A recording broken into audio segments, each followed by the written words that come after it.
नमस्कार दोस्तों, स्वागत है आपका अपने channel Keys to Success Academy में। आज के इस वीडियो में अपन एफएलटी देख रहे हैं सेकंड वाली, और ये वीडियो नंबर हो जाएगा अपना 22। साइकिल अपना है थर्ड, ठीक है। और ये एक्चुअली 2025 के लिए चल रहा है। 2024 की भी प्लेलिस्ट बनी हुई है, तो वो आप देख सकते हैं। 2024 की भी टेस्ट लगा सकते हैं, कोई इशू नहीं है, क्योंकि आपको पता है कि भाई सिलेबस तो 2024 का ही 25 में पूछा जाएगा।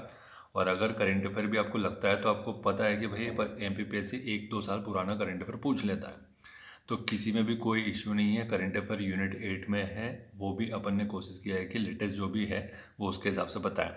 2024 और 25 दोनों ही प्ले लिस्ट देख डालिएगा नॉन स्टॉप तरीके से। उससे ये फ़ायदा होगा आपको कि मल्टीपल मतलब बहुत सारे क्वेश्चन आ जाएंगे आपके पास। इतने सारे क्वेश्चन लगा के जाओगे तो आपको किसी प्रकार का कोई डर ही नहीं होगा एग्ज़ाम में कि भाई क्या पूछेगा क्या नहीं पूछेगा। समझ में आ रहा है?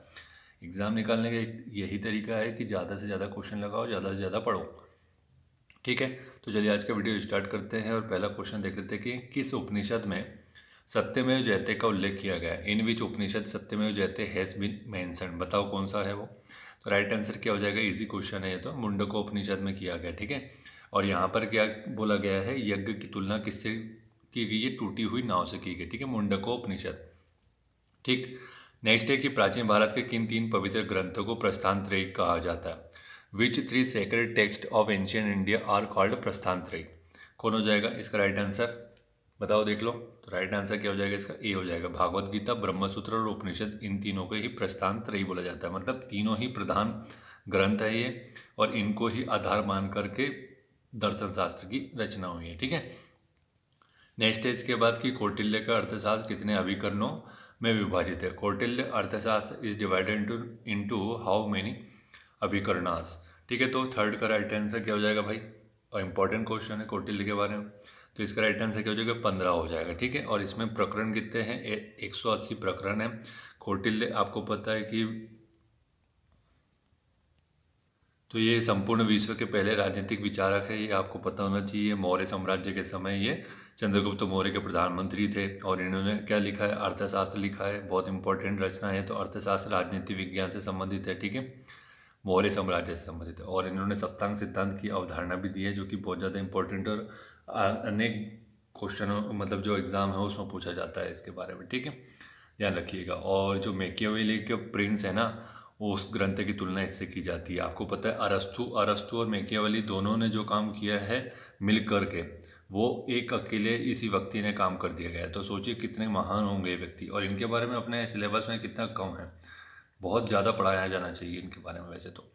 नादिर शाह के आक्रमण के समय मुगल शासक था। Nadir Shah at the time of Nadir Shah attack the Mughal ruler was, कौन था भाई नादिर शाह के समय। नादिर शाह का आक्रमण कब हुआ था तो आपको पता होना चाहिए, उस हिसाब से आप राइट आंसर बता पाएंगे। तो इसका राइट आंसर हो जाएगा मोहम्मद शाह। तो इन्होंने कब आक्रमण किया भाई, 1739 में इसने आक्रमण किया, ठीक है। और उस समय मुगल शासक जो था मोहम्मद शाह था, ये 1719 से लेकर के 1748 तक था, ठीक है। मोहम्मद शाह रंगीला भी बोलते हैं इसको, आपको पता ही होना चाहिए, ठीक है। और तख्ते ताउस जो था दिल्ली में, तख्ते ताउस जो था वो लूट के ले गया था, मतलब उसको ले गया था ये। और नादिर शाह को क्या बोला जाता है भाई, ईरान का नेपोलियन भी बोला जाता है। ये जो उसके आसपास की जानकारी थी मैंने आपको बता दी। नेक्स्ट क्वेश्चन है कि प्रथम गोलमेज सम्मेलन के बारे में निम्नलिखित में से कौन सा तथ्य सही नहीं है।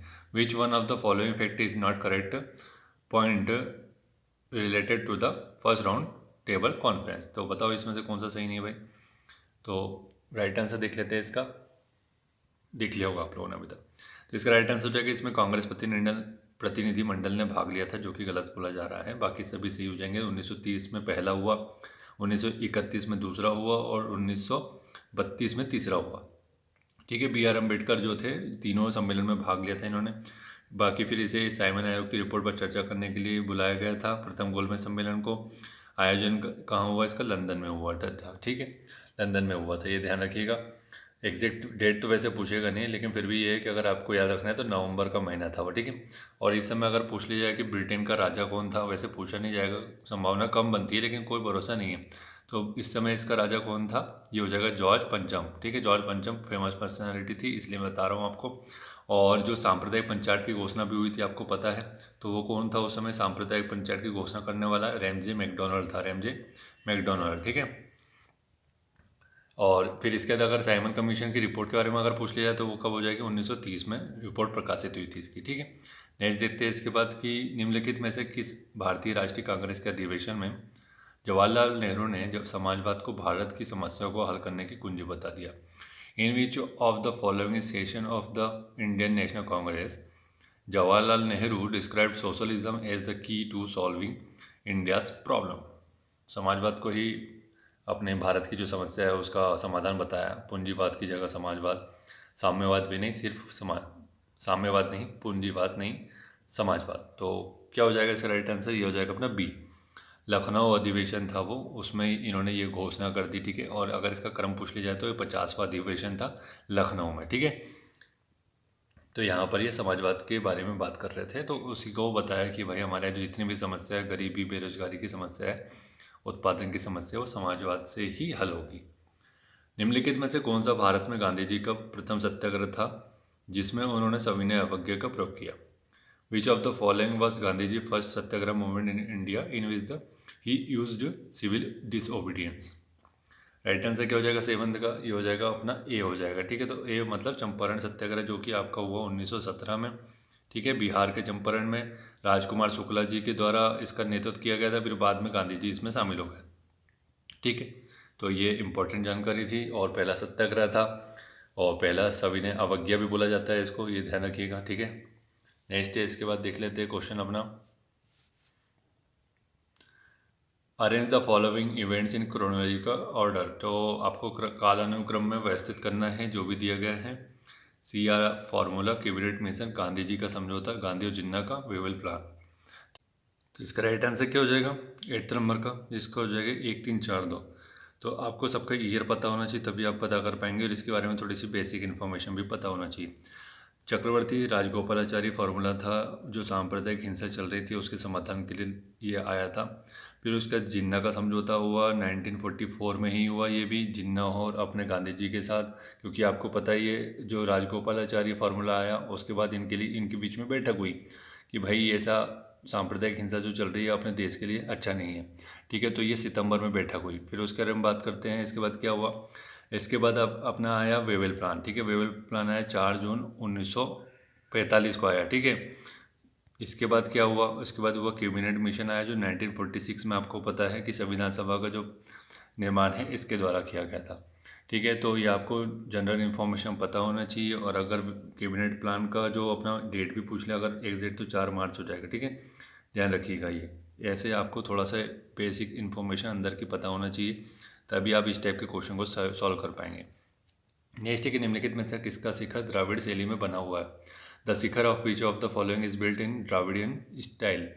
कौन सा मंदिर है वो, उत्तर भारत का एकमात्र मंदिर है। अब तो आप समझ ही गए होंगे कि किसके बारे में बात कर रहा हूँ मैं। तो ये ग्वालियर का तेली मंदिर हो जाएगा, ठीक है, जो कि द्राविड़ शैली में बना हुआ है, उत्तर भारत का पहला है और बहुत ही सुंदर मंदिर है, ठीक है। तो ग्वालियर का तेली का जो मंदिर है वो किसने बनाया, मिहिर भोज ने बनवाया था,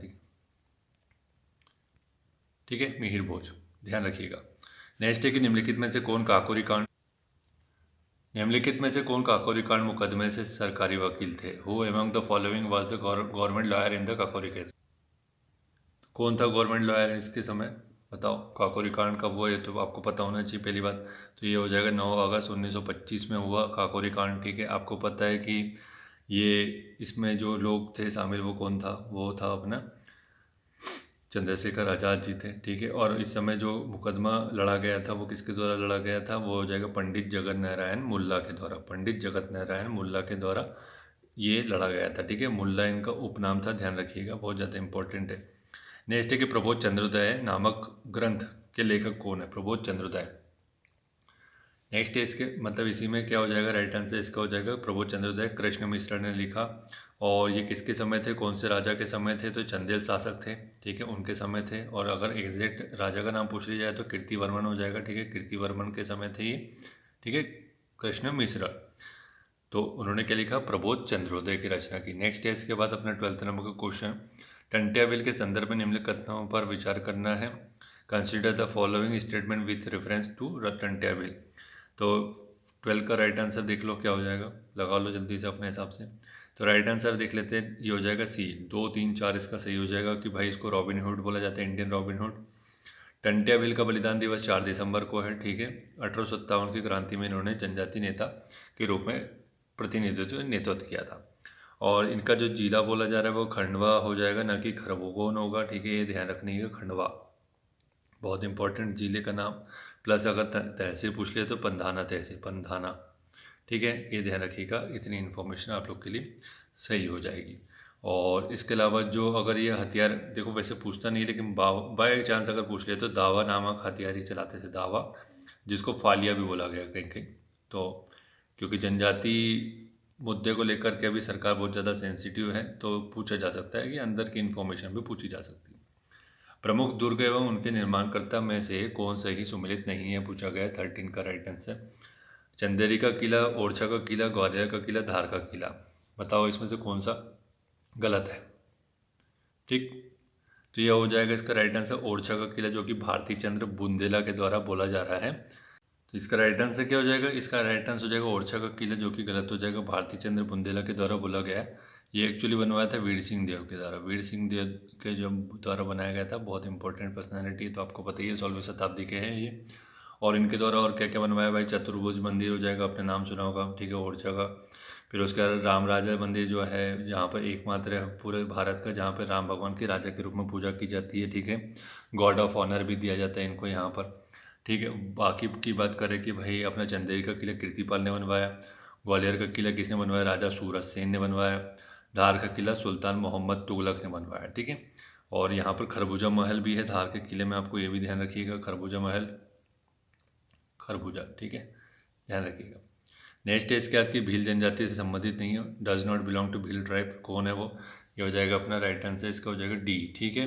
कर्मन नृत्य भील जनजाति का नहीं है, ये बेगा और गोंड दोनों का हो जाएगा, ठीक है।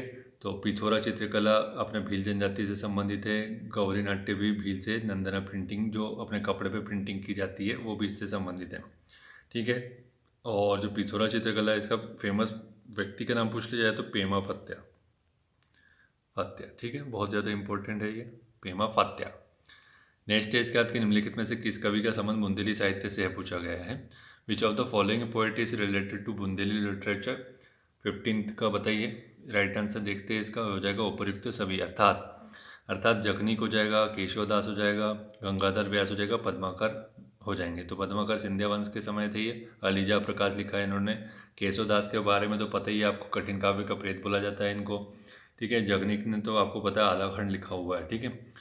अपने जो आलाखंड आपको पता है ना, मैयर से संबंधित है, आला और उदल की कहानी आपने सुना होगा, ठीक है। नेक्स्ट स्टेज करके 1857 की क्रांति में खाज्या नायक ने किस क्षेत्र से विद्रोह किया था, क्षेत्र का नाम पूछा जा रहा है। तो ये इसका राइट आंसर हो जाएगा अपना निमाड़ क्षेत्र से संबंधित है। 1857 में खाज्या नायक, भीमा नायक, टंट्या भील, ये तीनों तो बहुत इंपॉर्टेंट है, तो इनके बारे में पता भी होना चाहिए। और इनका अगर जिला तो अपन ने देख लिया कि निमाड़ हो जाएगा, ठीक है। और अगर इनके बारे में बात की जाए तो इसको मतलब जो अंग्रेज़ था जिन्होंने इसको बंदी बनाया था, उसका नाम पूछा जाएगा, वो भी इम्पोर्टेंट है, कर्नल आउट्रम ने इनको बंदी बनाया था। और ये अपना जो भील पलटन से संबंधित भी है, खाज्या नायक। पद्माकर ने अलीजा प्रकाश की ग्रंथ की रचना की किसके दौरान है, इसकी जानकारी तो मैंने अभी थोड़ी देर पहले दे दी आपको, ठीक है। तो इस तरीके से जो एक्सपीरियंस है आपके साथ शेयर कर रहे हैं ताकि आप लोग का भी फायदा हो। वीडियो अच्छा लगता है तो वीडियो को लाइक और शेयर करना है। जो भी बंधु यहाँ पर नए हैं तो चैनल को सब्सक्राइब कर लीजिएगा। पद्माकर ने किसके दरबार में की थी भाई, सिंधिया वंश तो मैंने बता दिया आपको, ठीक है। तो राइट आंसर क्या हो जाएगा 17 का, ये हो जाएगा दौलत राव सिंधिया के समय ये हुई थी। और पद्माकर जी का अगर बर्थडे पूछा जाए कि बर्थ प्लेस पूछ लिया जाए कि भैया कहाँ हुआ था, तो सागर जिले से संबंधित है, ठीक है, सागर से। नेक्स्ट है कि इत्रदार महल किस दुर्ग में स्थित है, इत्रदार महल, तो ये इसका राइट आंसर हो जाएगा रायसेन दुर्ग में स्थित है, ठीक है। और इसको किसने बनवाया था पूछा जाए तो राजा राज बसंती ने इसको बनवाया था, ध्यान रखिएगा, ठीक है। नेक्स्ट देखते हैं इसके बाद, निम्न कथनों पर विचार करना है, कंसिडर द फॉलोइंग स्टेटमेंट। जावगढ़ जनगढ़ सिंह श्याम प्रसिद्ध गोंडी चित्रकार है, राज्य विधानसभा के द्वार पर बने चित्रों का निर्माण जनगढ़ सिंह के द्वारा किया गया है। 19 का राइट आंसर क्या हो जाएगा भाई, इसका दोनों ही राइट आंसर हो जाएगा, ठीक है, ध्यान रखिएगा, जनगढ़ सिंह श्याम, जंगड़ कलाम की रचना इन्होंने की है। नेक्स्ट है इसके बाद अपना कि खजुराहो के मंदिर को किस वर्ष यूनेस्को ने शामिल किया है, यूनेस्को की हेरिटेज लिस्ट में शामिल किया गया है इसको। तो 20 का राइट आंसर अपना हो जाएगा 1986 में, कई बार बता चुका हूँ, ठीक है। और ये कौन से वंश इससे संबंधित हो जाएगा, तो चंदेल वंश हो जाएगा। और अगर शताब्दी पूछ लिया जाए तो 10वीं से 11वीं शताब्दी हो जाएगा, ठीक है। 1986 में अपना ये हो जाएगा खजुराहो। 1989 में क्या हो जाएगा, ये हो जाएगा अपना सांची का बौद्ध स्तूप हो जाएगा, ठीक है, ध्यान रखिएगा सांची, ये हो जाएगा 1989 में। और 2003 में भीमबेटका हो जाएगा, ठीक है, भीमबेटका रायसेन में है, ध्यान रखिएगा। कई लोग भीमबेटका को भोपाल सोच लेते हैं, तो वो इसलिए मैंने आपको बता दिया।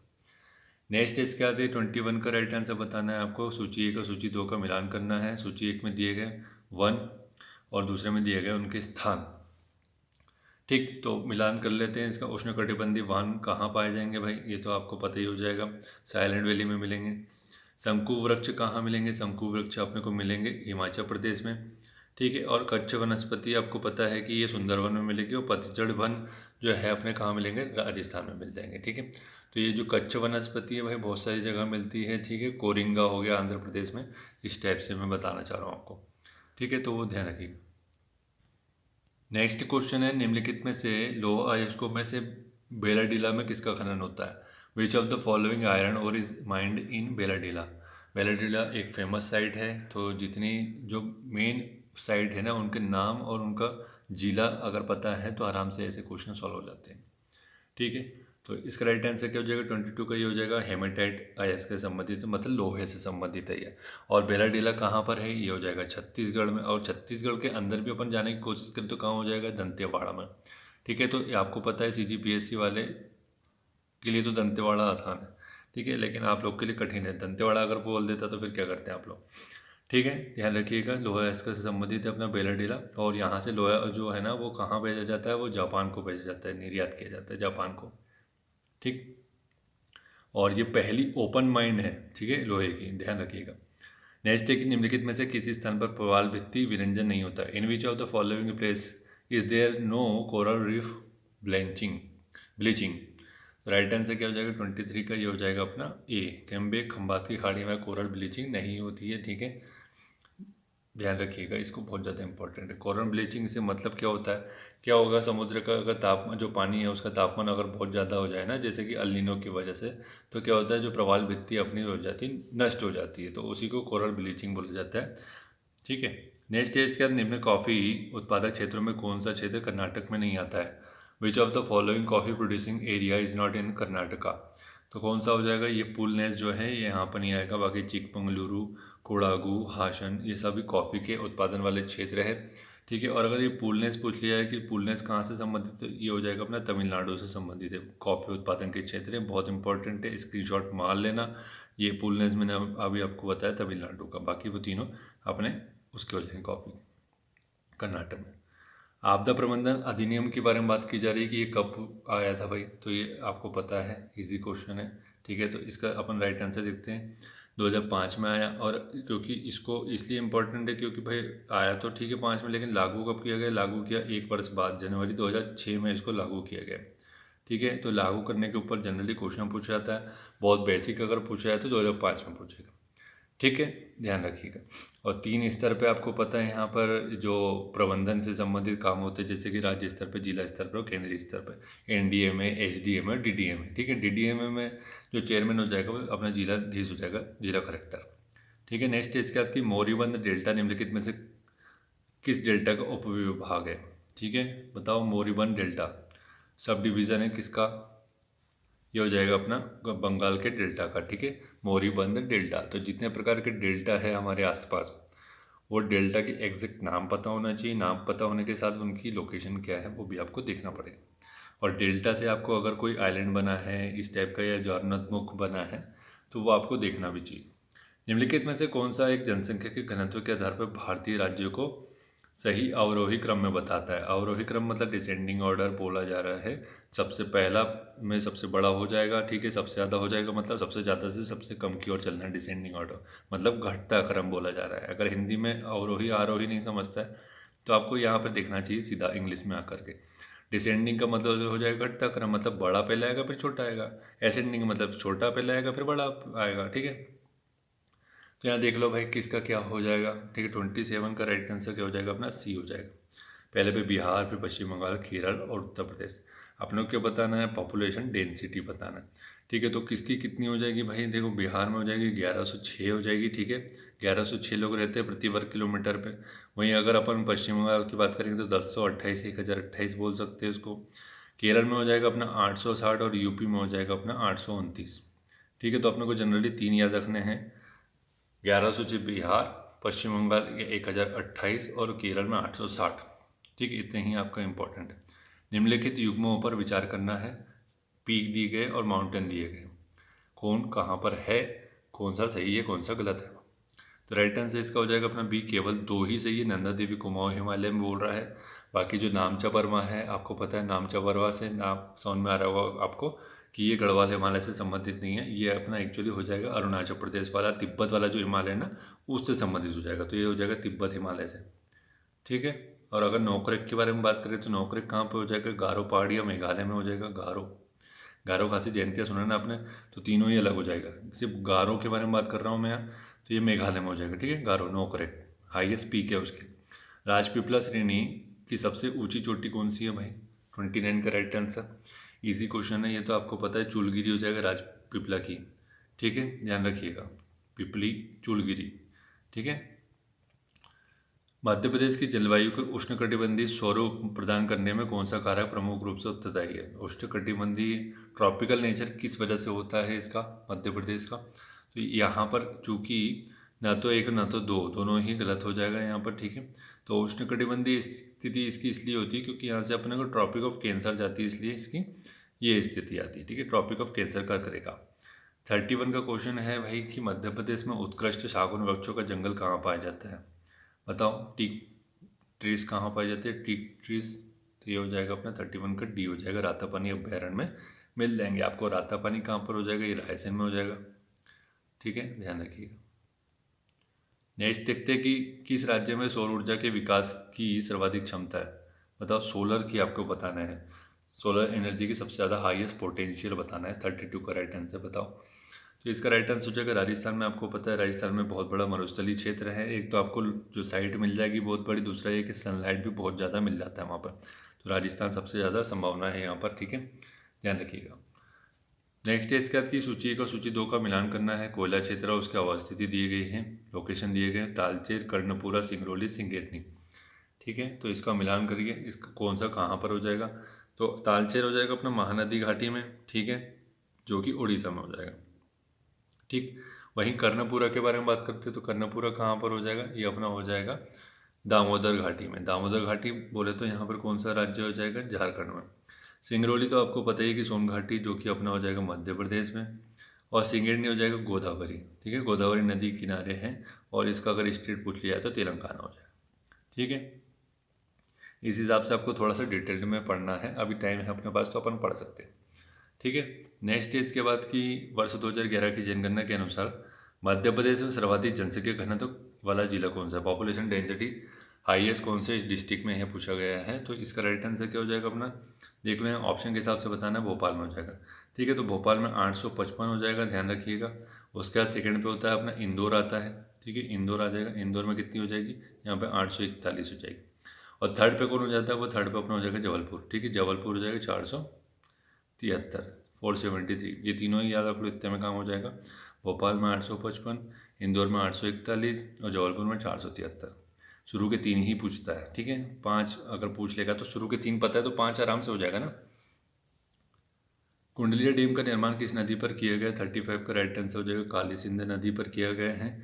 इंपॉर्टेंट है, इसका नाम अटल जी के नाम पे रखा गया है। अटल डैम भी कर बोला जाता है इसको, ठीक है। और अगर जिला अगर बोल दिया जाए तो राजगढ़ में, राजगढ़ और आगरमालवा, ठीक है, आगरमालवा। आगरमालवा में आपको पता है बगुला देवी का मंदिर भी है और बैजनाथ बाबा बैजनाथ का मंदिर भी है यहाँ पर, ठीक है। नेक्स्ट देखते हैं, निम्न कोट में से सही कथन का चुनाव करना है आपको। तो 36 का राइट आंसर क्या हो जाएगा, तीनों कथन पढ़ लो पहले।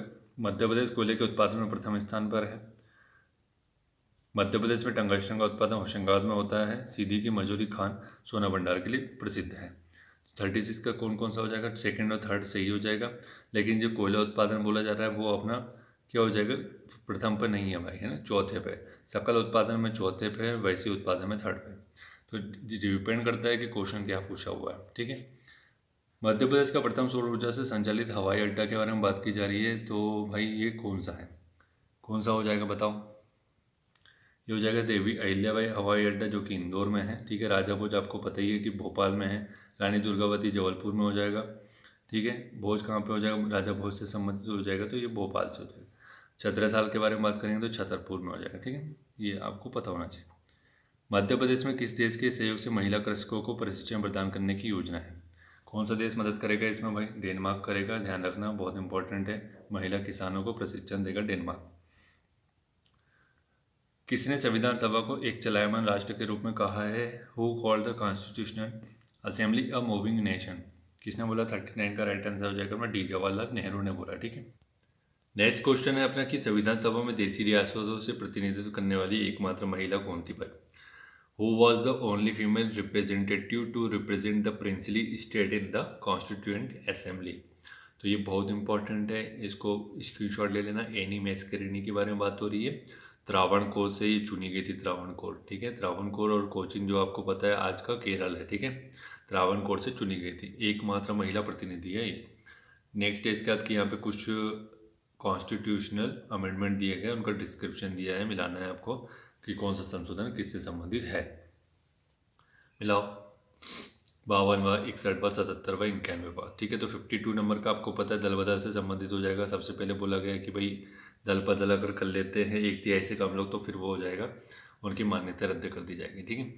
61वां संविधान संशोधन किससे हो जाएगा, ये हो जाएगा 18 वर्ष से आयु 21 वर्ष उम्र थी पहले वोट देने की, उसको 18 वर्ष कर दिया गया।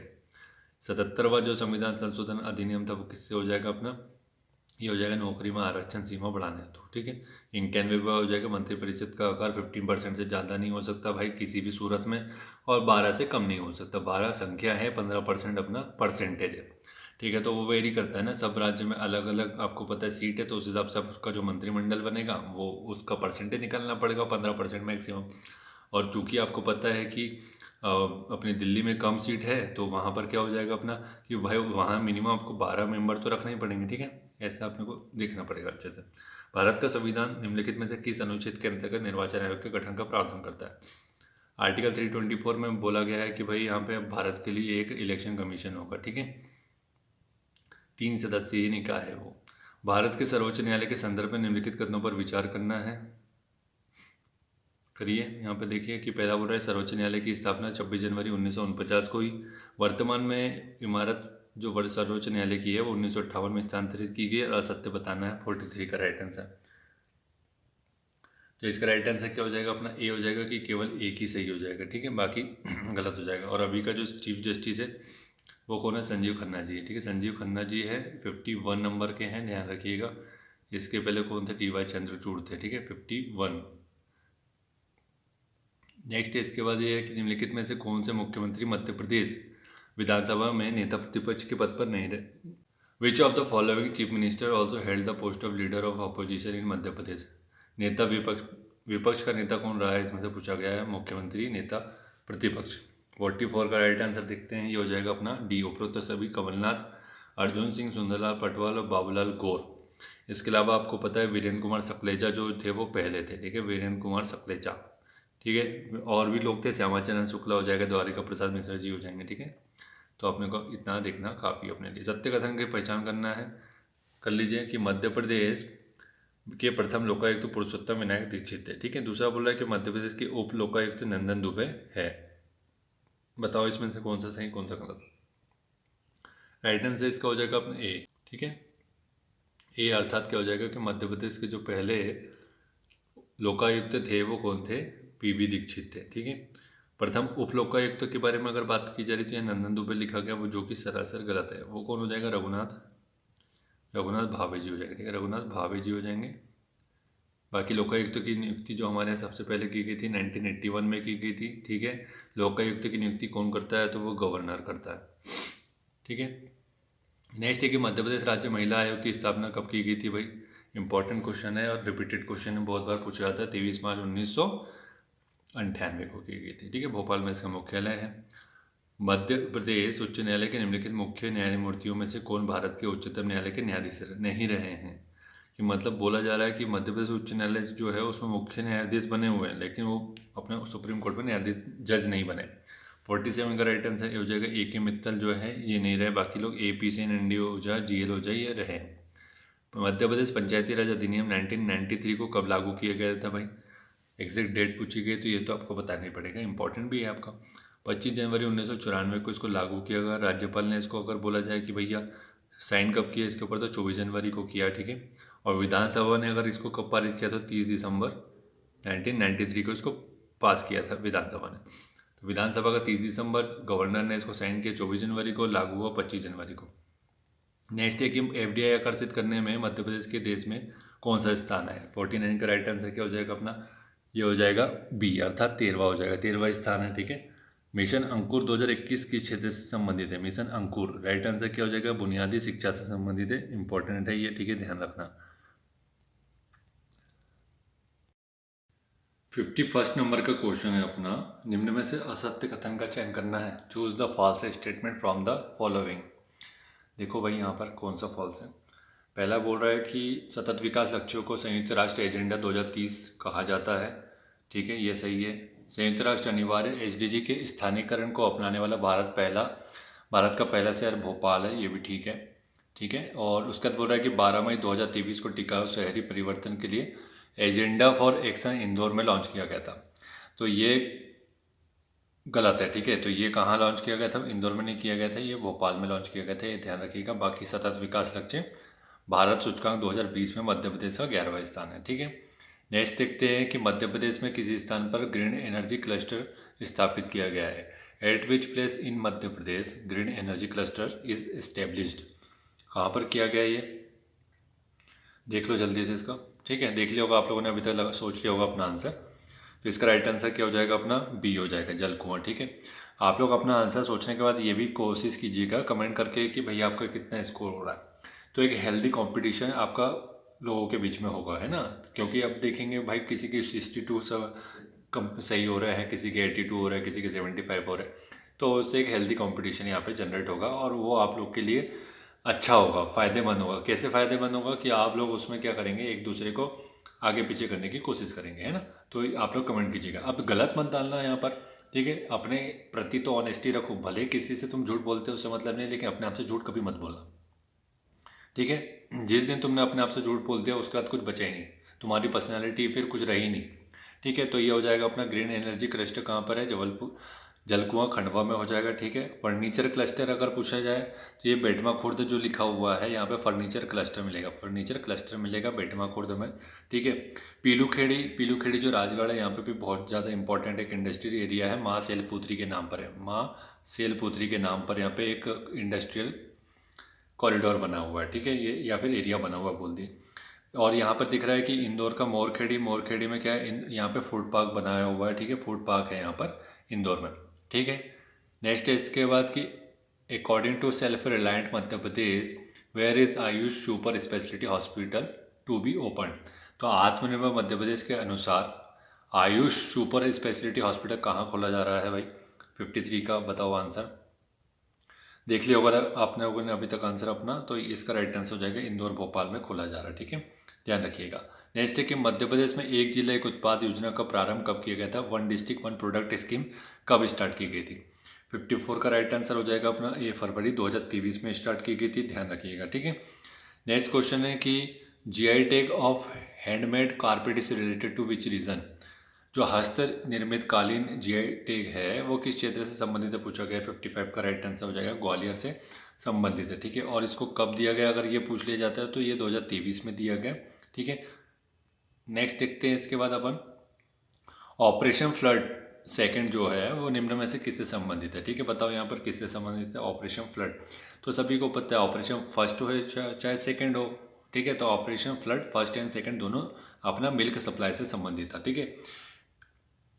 वर्गीस कुरियन इनसे संबंधित है और वो फादर भी बोला जाता है ना, फादर ऑफ वाइट रेवोल्यूशन किसको? वर्गीस कुरियन को। किस कार्यक्रम के अंतर्गत बंदरगाह अर्थव्यवस्था की परिकल्पना की गई? Under which program port economy system has been envisaged? तो क्या हो जाएगा? 57 का राइट आंसर हो जाएगा बी, सागरमाला परियोजना में। आपको पता है कि जितने भी अपने पोर्ट है, बिगेस्ट पोर्ट की अगर बात करें तो 13 बड़े पोर्ट है यहाँ पर, और छोटे मोटे तो बहुत सारे हो जाएंगे। तो इनको क्या करना है, इनका डेवलपमेंट करना है इंटरनेशनल लेवल पर, और इनको मतलब ऐसा विकास करना है इनका कि आयात निर्यात ज़्यादा से ज़्यादा हो भारत का, और फिर क्या हो, हमारे जो जीडीपी है उसमें योगदान ज़्यादा हो। ठीक है, तो आर्थिक विकास का एक प्रमुख इंजन भी बोल सकते हैं इसको। नेक्स्ट है कि मौद्रिक नीति का निर्माण भारत में कौन करता है, who formulates the monetary policy in India. Easy question, मुझे लगता है सभी को पता है इसके बारे में। आरबीआई करेगा। ठीक है भाई, अब यहाँ पर कई लोगों ने, मेरे को लगता है कि वित्त मंत्रालय लगा दिया होगा, तो इतनी सिली मिस्टेक नहीं करना अपने को। ठीक है, खैर अब जिसने नहीं पढ़ा तो वो लगा भी सकता है। ठीक है, जीव कोशिका और उसकी आनुवंशिक विशेषताओं का अध्ययन किसके अंतर्गत किया जाता है, under what is the living cell and its genetic characteristics studied. किसके अंतर्गत किया जाता है भाई इसका अध्ययन, तो इसका अध्ययन किया जाएगा साइटोजेनेटिक्स में। साइटो का मतलब क्या होता है, सेल से संबंधित होता है ना ये, तो यहाँ सेल के बारे में पूछा गया है, तो इससे आप निकाल सकते थे। ठीक है, बाकी मॉर्फोलॉजी तो आपको पता ही है कि पौधे से संबंधित है, पौधों की बाह्य संरचना जो होती है, एक्सटर्नल जो स्ट्रक्चर होता है पौधों का, उससे संबंधित हो जाता है। फिजियोलॉजी तो आप ही को पता है कि भाई जो अपना नेचुरल जियोग्राफी है ना, अपना जो प्राकृतिक भूगोल है उसका अध्ययन किया जाता है। यहाँ पर पैरालॉजी में क्या होता है, पैरालॉजी में होता है स्पंजों का अध्ययन, स्पंजों का अध्ययन होता है यहाँ पर। ठीक है, ध्यान रखिएगा। नेक्स्ट स्टेज के बाद कि निम्न में से कौन सा एक शैक्षणिक संस्थान उपग्रह है, शैक्षणिक educational institute is a satellite, तो कौन सा है, एजुकेशनल पर्पस के हिसाब से यहाँ पे लॉन्च किया गया था। सिस्टी का हो जाएगा अपना डी, प्रथम। ठीक है, प्रथम हो जाएगा शैक्षणिक, मतलब संस्थान के द्वारा लॉन्च किया गया था, मतलब संस्थान ने लॉन्च नहीं किया लेकिन बनाया संस्थान के द्वारा है।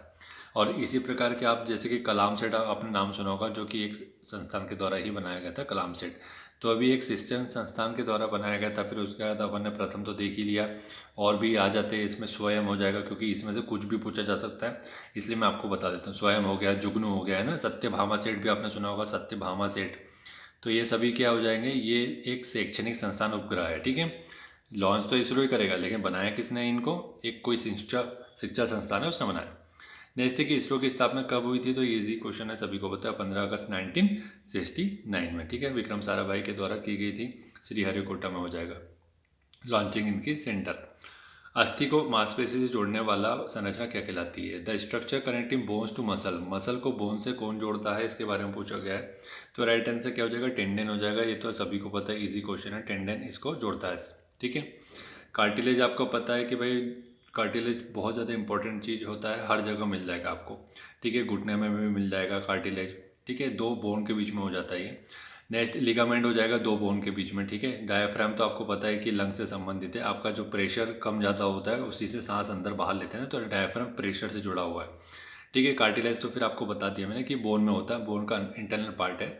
ठीक है, नेक्स्ट स्टेज के के निम्नलिखित में से कौन सा युग्म सही सुमेलित नहीं है, which of the following part is not correctly matched. Vitamin के नाम दिए गए और उनके फाउंडर के नाम दिया गया, तो कौन सा इसमें गलत है। तो ये हो जाएगा अपने विटामिन डी के बारे में बोला जा रहा है, ये पॉल मुलर नहीं हो जाएगा, इसका हॉपकिंस हो जाएगा इसका राइट आंसर। विटामिन डी कौन, हॉपकिंस। बाकी ए से हो जाएगा मैकुलम, बी से हो जाएगा मैकुलम, सी से हो जाएगा हॉलकट। सी का हलकट हो जाएगा, हलकट से याद रख सकते हैं, सी हलकट, हलकट को देखो। ठीक है, ऐसे याद रख सकते हैं, कुछ भी तरीका अपनाओ, याद रखना अपने को। इनमें से किस रोग को मंगोलिज्म भी कहते हैं भाई, which of this disease is also called mongolism, किसको बोलते हैं, तो इसका राइट आंसर क्या हो जाएगा अपना, पटाव नहीं हो जाएगा, डाउन सिंड्रोम हो जाएगा। ठीक है, यहाँ पे 21 क्रोमोसोम होते हैं इसमें। ठीक है, 21 ध्यान रखिएगा। और इसमें मंद बुद्धि होती है, आंखें टेढ़ी हो जाती है, जीभ मोटी हो जाती है, और जो शरीर का ढांचा हो जाता है वो अनियमित हो जाता है। ठीक है, ऐसे याद रखिएगा, डाउन सिंड्रोम, मंगोलिज्म। डॉर्फिज्म भी बोला जाता है उसको, बोनापन मतलब। मेनिंजाइटिस से प्रभावित होने वाला अंग कौन सा हो जाएगा, the organ affected by meningitis, तो इसका इजी क्वेश्चन है, ये हो जाएगा ब्रेन से संबंधित होता है मेनिंजाइटिस। कोरिंगा मैंग्रोव 1 अभी मैंने आपको बता दिया था, तो ये अभी यहाँ पे आ गया। ठीक है, तो कहने का मतलब ये है कि आपको समझ में आ रहा हो कि जो भी चीज़ बताई जाती है हवाई में तो बताई नहीं जाती है, काफ़ी सालों का एक्सपीरियंस है, उसी के आधार पर आपको बताई जाती है। आंध्र प्रदेश हो जाएगा। ठीक है, और इसके बाद अपन कोशिश ये कर रहे हैं कि कुछ ही दिनों में अपन थोड़ा सा व्यवस्था कर लेते हैं। फिर क्या कर अपना ये सोचना है कि रात में 10 से 1 बजे तक लाइव सेशन रखेंगे। लाइव सेशन कैसे रखेंगे कि भाई जैसे कि आपको टारगेट दिया जाएगा, जैसे 10 से 11 का मान लो 1 घंटे का, फिर 11 से 12 का एक सेशन, और 12 से 1 का एक सेशन, तो ये 3 सेशन आपके मैं निकालना चाह रहा हूँ। तो इसमें अपन क्या करने का सोच रहे हैं, अपन ये सोच रहे हैं कि भाई इसमें हम आएंगे लाइव, और हम भी अपनी तरफ से पढ़ेंगे और आप लोग भी पढ़ेंगे। तो अपन कोशिश ये करेंगे कि भाई प्रीलिम्स को टारगेट करें रात में। ठीक है। तो 10 से 11 आप मान लीजिए, मैं एक एज एग्जांपल बोल रहा हूँ कि जैसे पॉलिटी अगर आप पढ़ना चाह रहे हैं, लूसेंट की मैं एज एग्जांपल बोल रहा हूँ कि जैसे लूसेंट की आप पॉलिटी पढ़ना चाह रहे हैं, तो अपने को कोशिश करना चाहिए कि 10 से 11 1 घंटा होता है, 1 घंटा में पॉलिटी के है अपने 60 पेजेस। तो 60 पेज को अपने को 1 घंटे में कंप्लीट करना है, ठीक है, किसी भी तरीके से।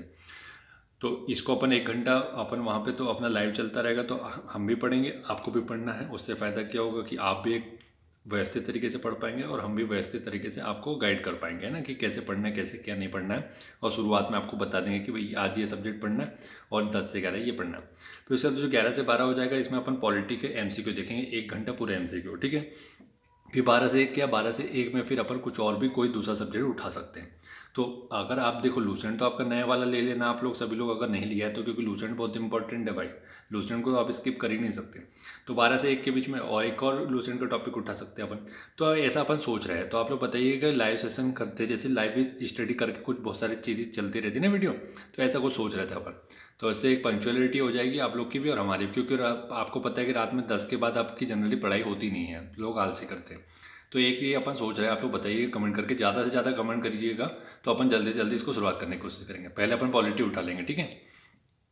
नेक्स्ट है कि कार्बन क्रेडिट की अवधारणा किस प्रोटोकॉल से संबंधित है। 67 का राइट आंसर क्या हो जाएगा भाई, क्योटो प्रोटोकॉल हो जाएगा। कार्बन क्रेडिट की अवधारणा हो जाएगा, ग्रीन हाउस गैस से संबंधित है ये, ठीक है। क्योटो प्रोटोकॉल, कार्बन क्रेडिट, इसमें अवधारणा को अपनाया गया था। और अगर इसका पूछा जाए कि भैया ये ईयर क्या है, तो 1997 हो जाएगा। वहीं अगर मॉन्ट्रियल के बारे में बात करें तो 1987 होगा, ये ओजोन से संबंधित हो जाएगा, ओजोन का प्रोटोकॉल, ओजोन प्रोटोकॉल भी बोला जाता है इसको, ठीक है। वियना तो अपना 1985 में हो जाएगा, जिनेवा तो आपको पता ही है फिर, ठीक है। नेक्स्ट है इसके बाद कि भूकंप आने के दौरान कौन सी गैस का रिसाव होता है भाई, कौन सी गैस का रिसाव होता है भूकंप आने के दौरान, या उसके पहले भी बोल सकते हैं आप लोग। तो ये रेडॉन गैस है, ठीक है, ध्यान रखिएगा। भारतीय नौसेना ने किस शहर में एक्सरसाइज प्रस्थान 2023 का आयोजन किया था, तो इसका राइट आंसर हो जाएगा काकीनाडा में, ठीक है। नेक्स्ट है इसके बाद कि ताउपो ज्वालामुखी जो समाचारों में देखा गया था, किस देश में स्थित है। ताउपो वॉल्केनो कहाँ पर है, 70 का राइट आंसर देख लो, ये हो जाएगा न्यूजीलैंड में संबंधित है, ठीक है, न्यूजीलैंड। नेक्स्ट है ग्लोबल हेल्थ इनोवेशन फेलोशिप, जिसे हाल ही में भारत में लॉन्च किया गया था, किसके द्वारा समर्थित है। Global health innovation fellowship which was recently launch in India is supported by home, कौन सपोर्ट कर रहा है इसको, तो इसका राइट आंसर हो जाएगा अपना डी हो जाएगा, वीपो कर रहा है, वर्ल्ड इंटेलेक्चुअल प्रॉपर्टी ऑर्गेनाइजेशन, ठीक है, वीपो कर रहा है, जिनेवा में इसका हेडक्वार्टर हो जाएगा। इतना तो आपको ध्यान रखना चाहिए। 72 नंबर का क्वेश्चन है कि what is the rank of India in the logistics performance index report 2023 of the world bank. World bank की आपको यहाँ पे बोल रहा है कि लॉजिस्टिक परफॉर्मेंस रिपोर्ट जो होती है उसमें भारत का कौन सा स्थान है 2023 में। तो इसका राइट आंसर क्या हो जाएगा अपना, ये हो जाएगा 38 नंबर का, 38th नंबर प्लेस पे।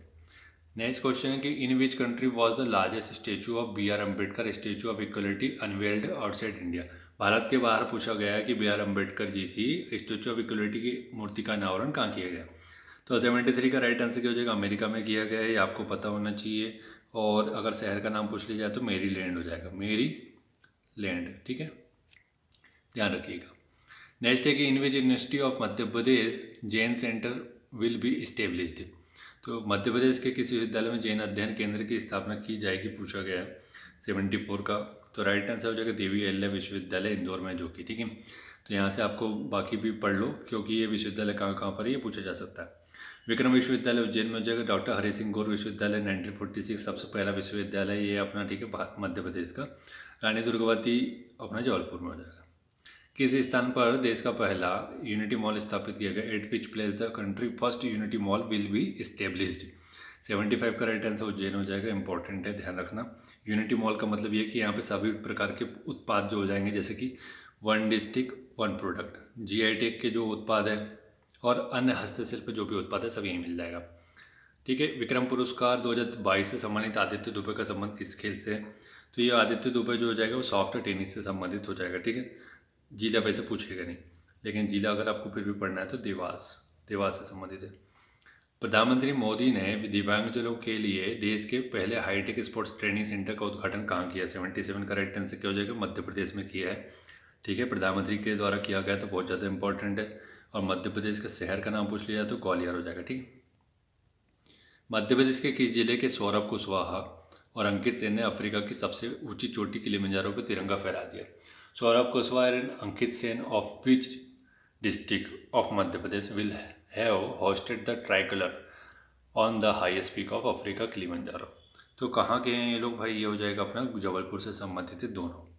ठीक है, नेक्स्ट है इसके बाद 79 का राइट आंसर क्या हो जाएगा? क्वेश्चन पढ़ लीजिए पहले कि quantum distribution technique is useful in. Quantum distribution technique कहाँ पर ये उपयोगी होती है? 79 का राइट आंसर हो जाएगा सुरक्षित संदेश भेजने में।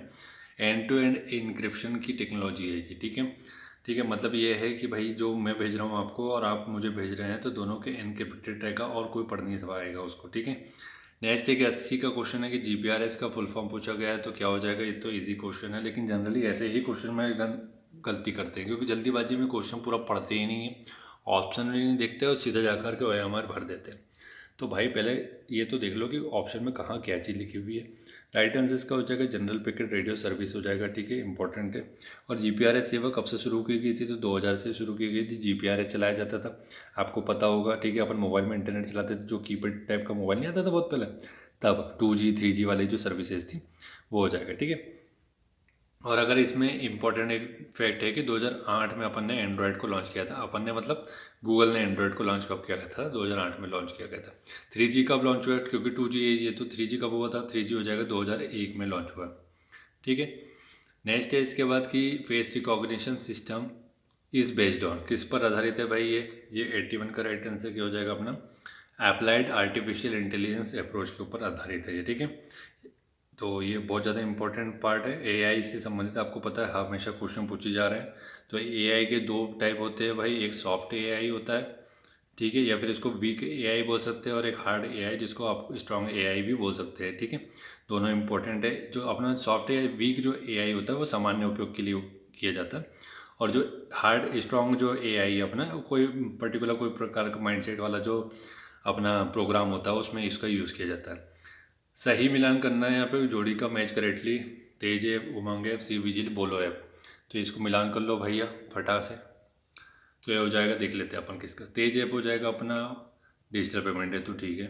उमंग हो जाएगा ई सरकारी सेवाओं तक आसान पहुँच के लिए। सी विजिल हो जाएगा चुनाव आयोग से संबंधित हो जाएगा यहाँ पर। बोलो ऐप हो जाएगा अमरनाथ यात्रियों की सुरक्षा से संबंधित। 1 2 3 4 राइट आंसर हो जाएगा। नेक्स्ट है इसका कि कूपर बॉन्ड है। कूपर बॉन्ड क्या है? What is Cooper bond? तो अपना जो भाई ICT का वीडियो डला हुआ है ना 1 घंटे का, वो देख लेना, बहुत इंपॉर्टेंट है, उसके बाहर क्वेश्चन नहीं जाता है। ठीक है, वैसे समय मिलेगा तो अपन ICT का और कंटेंट तैयार किया, उसके ऊपर वीडियो बनाने की कोशिश करेंगे समय जैसे मिलता है। 83 का राइट आंसर क्या हो जाएगा भाई? ये हो जाएगा bonding of electron of superconductor. अतिचालकों के इलेक्ट्रॉनिक का बंध को ही अपना कूपर बॉन्ड कहा जाता है। प्रोजेक्ट ज्ञानदूत का संबंध किससे है भाई? तो इसका राइट आंसर क्या हो जाएगा अपना 19 से। प्रोजेक्ट ज्ञानदूत का संबंध किससे हो जाएगा? ये हो जाएगा ग्रामीण इंट्रानेट प्रणाली, इंट्रानेट हो जाएगा, इंट्रानेट। ठीक है, इंट्रानेट। नेक्स्ट है कि BCS सिद्धांत का संबंध किससे है? BCS थ्योरी किससे संबंधित हो जाएगा? ये हो जाएगा अतिरिक्त चालकता से, सुपर कंडक्टिविटी से हो जाएगा। और इसको अगर कब दिया गया था, पूछा गया था, या फिर कौन इससे संबंधित हो जाएगा? तो जॉन बॉर्डिन, लियोन कूपर और रॉबर्ट श्रीफर। जॉन बॉर्डिन, 3 लोग का नाम है इसमें, जॉन बॉर्डिन, लियोन कूपर और हो जाएगा रॉबर्ट श्रीफर, इससे संबंधित है। ठीक है, 1972 में इनको नोबेल मिला था इसके लिए, अतिचालकता के लिए। पेंटियम चिप के जनक कौन है भाई? पेंटियम चिप के जनक कौन हो जाएगा? ये अपना बताओ, इसका हो जाएगा अपना विनोद धाम हो जाएगा। ठीक है, अतिचालकता होती क्या है ये आपको पता होना चाहिए मुझे लगता है। अगर नहीं पता है तो अतिचालकता का मतलब क्या होता है? मान लीजिए एक कॉपर वायर है, ठीक है, कॉपर वायर एक एग्जांपल के तौर पर। तो कॉपर वायर में अगर अपन विद्युत की सप्लाई कर रहे हैं, अपन इलेक्ट्रिसिटी भेज रहे हैं, तो इसमें क्या होता है? कुछ ना कुछ रेजिस्टेंस होता है। रेजिस्टेंस क्या करता है? इसको अपोज करता है। तो इसमें क्या होगा? लॉस होगा एनर्जी का। एनर्जी का लॉस होगा तो फिर उसकी क्या होगी? एफिशिएंसी खत्म हो जाएगी, है ना, मतलब कम हो जाएगी। मान लीजिए कि 100% अपन ने भेजी थी इलेक्ट्रिसिटी, लेकिन उसमें से पहुंच रही 70%, तो 30% का लॉस रेजिस्टेंस की वजह से हो गया। तो अतिचालकता एक ऐसी चीज़ है जिसमें कोई जो धातु है या किसी प्रकार का कोई अपना एलिमेंट है, तो उसमें क्या होता है? उसका रेजिस्टेंस हो जाता है 0। जैसे पारा, उसका रेजिस्टेंस हो जाएगा 0, तो क्या है? अपन सप्लाई करेंगे विद्युत की तो लॉस ही नहीं होगा। तो 100% अपन ने यहाँ से भेजी, 100% ट्रांसमिट हो जाए, तो कितनी बढ़िया चीज़ है, सोचिए, है ना। तो वो सर्टेन एक टेम्परेचर पे होता है, -243 केल्विन पे हो जाता है पारा का। तो ये इसकी खोज की थी 1972 में, नोबेल अवार्ड मिला उनको, है ना, अच्छी खोज। नेक्स्ट है इसके बाद की पेंटिंग चीज तो अपन ने देख लिया। डीप ब्लू क्या है भाई? 87 का राइट आंसर हो जाएगा अपना, ये हो जाएगा शतरंज का कंप्यूटर है डीप ब्लू। IBM ने इसको लॉन्च किया था, ठीक है, IBM ने बनाया उसको, इंटरनेशनल बिजनेस मशीन है, ध्यान रखिएगा, इंपॉर्टेंट है।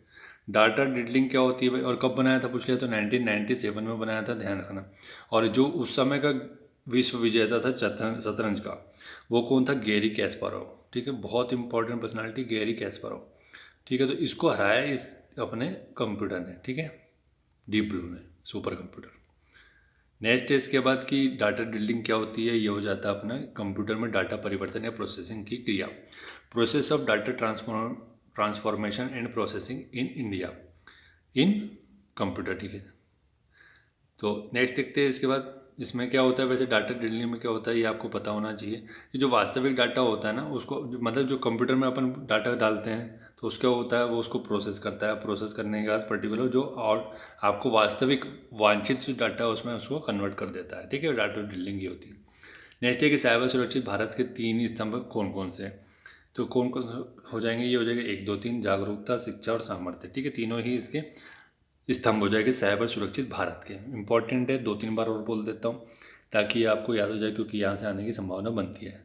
साइबर सिक्योर इंडिया के पिलर्स कौन कौन से हैं, जागरूकता, शिक्षा और सामर्थ्य, अवेयरनेस, एजुकेशन एंड अपना स्ट्रेंथ। तो इसकी अपन ट्रिक बनाने की कोशिश करते हैं कि क्या बन सकती है इसकी।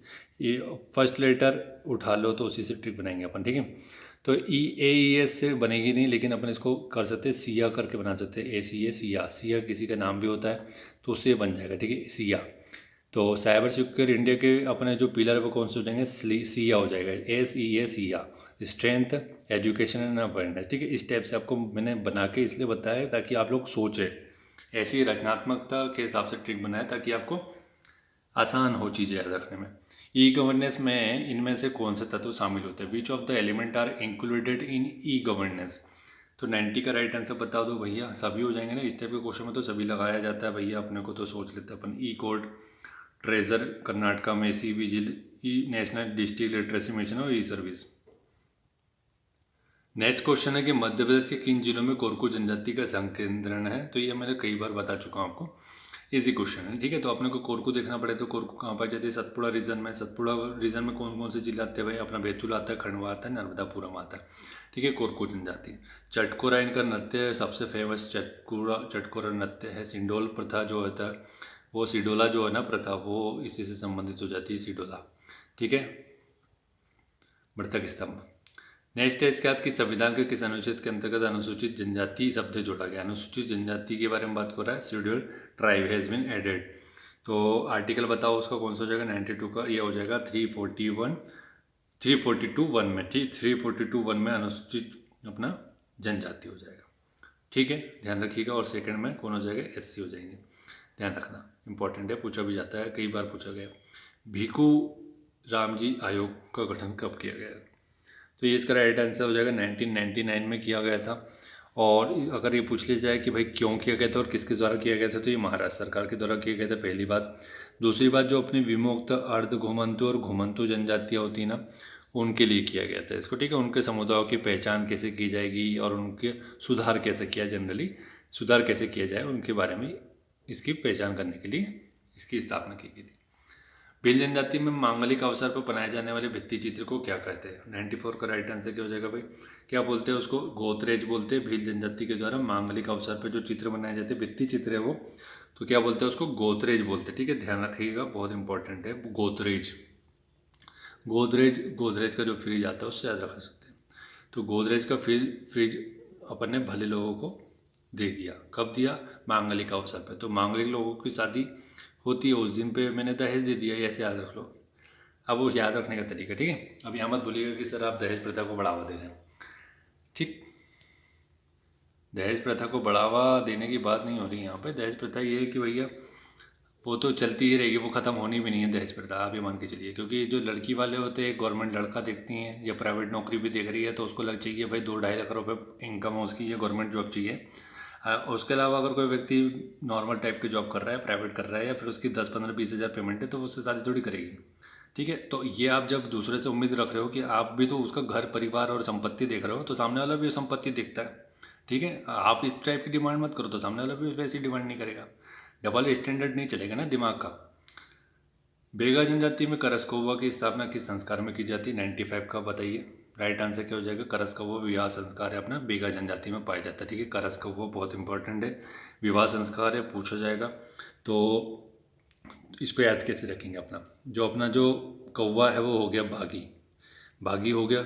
कौन से अवसर पर बागी हुआ, वो हुआ विवाह के अवसर पर। ठीक है, विवाह के अवसर पर बागी हो गया कौवा।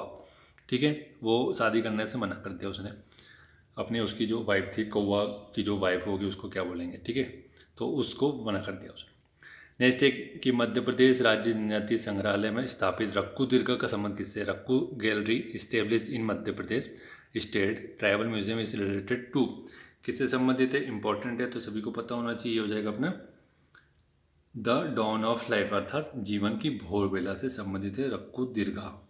ठीक है, और इसमें एक इंपॉर्टेंट है, इसमें छत्तीसगढ़ दीर्घा भी शामिल है। तो इसके 6-7 पार्ट है, वो 6 और 7 की लिस्ट आपको पता होनी चाहिए। ठीक है, निम्न में से कौन सा एक त्यौहार आगामी फसल की अंकुरण क्षमता का पूर्वानुमान लगाने हेतु किया जाता है। Which one of the following festival is celebrate to predict the germination और कैपेसिटी ऑफ अपकमिंग क्रॉप। तो क्या हो जाएगा इसका 97 का राइट आंसर हो जाएगा पलासाला, बोलते हैं उसको पलासाला। ठीक है, तो ये कौन सा त्यौहार है, आगामी फसल की अंकुरण क्षमता को पूर्वानुमान लगाने के लिए पलासाला। ठीक है, ये कहाँ बनाया जाता है, धार में बनाया जाता है। तो धार में अपनी भील जनजाति के द्वारा बनाया जाता है। ठीक है, ध्यान रखिएगा। डॉक्टर कृष्णलाल हंस ने किस बोली को ध्वनि और रूप की दृष्टि से पश्चिमी हिंदी बोला है। विच डायलेक्ट हैज़ डॉक्टर कृष्णलाल हंस called western Hindi from the point of view of sound and form. तो बताओ कौन सी को बोला होगा इन्होंने। तो इसका राइट आंसर क्या हो जाएगा, इसका राइट आंसर हो जाएगा मालवी। ठीक है, मालवी को बोला इन्होंने पश्चिमी हिंदी की भाषा, डॉक्टर कृष्णलाल हंस ने। ठीक, ध्यान रखिएगा। और मालवी को ही अगर पूछा जाए कि दक्षिणी हिंदी या दक्षिणी राजस्थानी किसने बोला है, दक्षिणी राजस्थानी किसने बोला है इसको, तो धीरेन्द्र वर्मा ने इसको बोला है। ठीक है, ध्यान रखिएगा।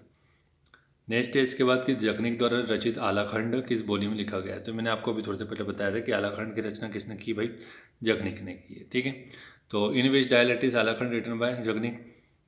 तो ये उसका राइट आंसर क्या हो जाएगा, ये अपना हो जाएगा 99 का बनाफरी में। ठीक है, बनाफरी बुंदेली की ही उपबोली है, ध्यान रखिएगा। बुंदेली देखो वहाँ पे तो आपका जुड़ा हुआ है ये टॉपिक कि भाई बोली है भाषा। तो बुंदेली की हो जाएगी अपनी, क्या हो जाएगा, बनाफरी इसकी उपबोली हो जाएगी, जगनिक के द्वारा रचा गया। आलाखंड आपको पता है, आला उदल का युद्ध हुआ था पृथ्वीराज चौहान के साथ। परमार्दी देव चंदेल था इनका। ठीक है, चंदेल वंश है ना जो अपना परमार्दी देव। ठीक है, तो कलचुरी वंश का था वो परमार्दी देव। तो उसके जो अपने सेनापति था वो अपने आला और उधर थे। तो इनके बीच में युद्ध हुआ, पृथ्वीराज चौहान और इनके बीच में। तो इस युद्ध में ये लोग मारे गए थे। ठीक है, वीरता का प्रतीक है ये, और 52 युद्ध लड़े गए थे इसमें। ठीक है, ध्यान रखिएगा। 52 मतलब कहानी है इसमें रची गई। अरुणिमा योजना संबंधित है, Arunima scheme is related to which. Right answer इसका हो जाएगा अपना स्वास्थ्य से, हेल्थ से संबंधित हो जाएगा। अनुसूचित जनजाति के स्वास्थ्य के प्रति जागरूकता फैलाने के लिए इसका उपयोग किया जाता है। ठीक है, इंपॉर्टेंट है। तो आज का वीडियो यहीं समाप्त करते हैं। वीडियो कैसा लगा है, वीडियो को लाइक और शेयर करके बताएं। चैनल को सब्सक्राइब करना बिल्कुल ना भूलें। और जो अपना यह अभी मैं आपको बता रहा था कि लाइव स्टडी वाला जो अपन सोच रहे हैं, लाइव स्टडी, ठीक है, तो वो सेशन आप बताइए कि कब से स्टार्ट करना है। आपको स्लॉट बता दिए मैंने, 10 से 1 का रहेगा। तो इसकी प्रोडक्टिविटी बढ़ानी है अपने को। ठीक है, आप दिन भर में तो पढ़ते ही होंगे, दोपहर में पढ़ते होंगे, कुछ वर्किंग वाले फिर आपको पता है कि रात में फ्री होते हैं। तो कुछ लोग लाइब्रेरी जा पाते होंगे, लेकिन कुछ लोग लाइब्रेरी नहीं जा पाते होंगे। कुछ लोग घर पे ही पढ़ाई कर रहे होते होंगे। अब कुछ लोग घर पे पढ़ाई कर रहे होते हैं तो क्या होता है, उनका ध्यान भी भटकता होगा इधर उधर, है ना। तो मोबाइल देख लेता है, कोई टीवी देख लेता है, कोई कुछ कर लेता है। तो उसमें अपने को क्या करना है कि ऐसा क्या करें कि अपन भाई अपना ध्यान ना भटके और अपन फोकस के साथ पढ़ लें। तो अपन यही करना चाह रहे हैं कि अपन लाइव आ जाते। तो लाइव में तो मैं ही रहूँगा, लेकिन आप लोग क्या रहेंगे, कमेंट से जुड़े रहेंगे। और फिर अपन आपको एक कमांड दे देंगे कि भाई 10 से 11 में 1 घंटे का अपने को ये सब्जेक्ट निपटाना है। तो आपको सिर्फ और सिर्फ वीडियो को चालू रहने देना है अपना, मतलब जो अपना लाइव चल रहा है उसको देखते रहिएगा आप मुझे। और फिर कुछ अपन जो भी रहेगा आप डाउट भी पूछ सकते हैं बीच में। तो अपन 1 घंटे का सेशन लेंगे, पढ़ लेंगे उसको। फिर उसका तो ये है कि अपन उसके ऊपर बताएंगे कि भाई आपको उसको पढ़ना कैसे था। या पहले अपन डिस्कस कर लेंगे पॉलिटी है तो पॉलिटी में अपने को क्या क्या चीज़ देखनी है सिलेबस के अकॉर्डिंग। जो भी आप एग्ज़ाम की तैयारी कर रहे हैं, जैसे MPPSC की तैयारी कर रहे हैं तो MPPSC का सिलेबस रखिए, सामने सिलेबस रखेंगे, उसके हिसाब से अपन पढ़ेंगे। अनावश्यक चीज़ बिल्कुल नहीं पढ़ना है। जो चीज़ नहीं पूछी जा रही उसको पढ़ के अपने दिमाग में क्यों कचरा डालना है ना। तो अपन ऐसा अपना शुरू करने का सोच रहे हैं, आप लोग कमेंट करके बताइएगा। ज़्यादा से ज़्यादा लोग जुड़ेंगे, रात में 10 बजे लाइव आ जाएंगे अपन और 1 बजे से चलेंगे, ठीक है। और ऐसे ही अपना आपको अच्छा लगेगा और हमें भी अच्छा लगे तो अपन सेशन बढ़ा देंगे, जैसे कि 10 से अपन 2 तक रखने की कोशिश करेंगे, ठीक है। जितने ज़्यादा लोग जुड़ेंगे उतना अच्छा है आप लोग के लिए भी और हमारे लिए भी, ठीक है। तो ये ऐसी कोशिश कीजिएगा। और आपकी तरफ से अगर कोई सुझाव भी है तो आप सुझाव भी दे सकते हैं कि सर प्रीलिम्स के हिसाब से अपन इसमें प्रीलिम्स का तो स्टार्ट कर रहे हैं, मेंस का भी कभी कभी अपन इसको स्टार्ट कर लेंगे। तो इसका अपन एक बढ़िया सा चार्ट बना देंगे और चार्ट बनाने के बाद अपन टॉपिक और सब्जेक्ट बता देंगे। तो आप क्या होगा कि भाई दिन में उसको ना पढ़े, है ना। अब जैसे मान लो कि दिन में तुम उसी सब्जेक्ट को पढ़ लो, रात में भी उसी को उठाएंगे अपन, तो फिर अच्छा नहीं लगेगा। तो अपन आपको सब्जेक्ट शुरू सुबह ही दे देंगे ताकि आप दिन भर में कुछ और पढ़ें और रात में अपन उसको पढ़ेंगे जो अपन आपको दे रहे हैं, ठीक है। तो ये कैसा रहेगा आप लोग कमेंट करके बताइएगा। यहाँ पर वीडियो में कमेंट कर सकते हैं या टेलीग्राम पे कर सकते हैं। टेलीग्राम पे आप या व्हाट्सएप पे भी अगर आप कोई मैसेज करना चाहते हैं तो अपना 8823 ये नंबर लिख लीजिए और यहाँ आप लोग मैसेज कर सकते हैं, ठीक है। ये अपना, और फिर अगर टेलीग्राम पे आप लोग को सर्च करना है तो ये अपना KTSA_MPPSC, ठीक है। ये टेलीग्राम का चैनल है अपना। तो यहाँ पे आप लोग बता सकते हैं अपनी राय जो भी है, ठीक है। Thank you so much for watching.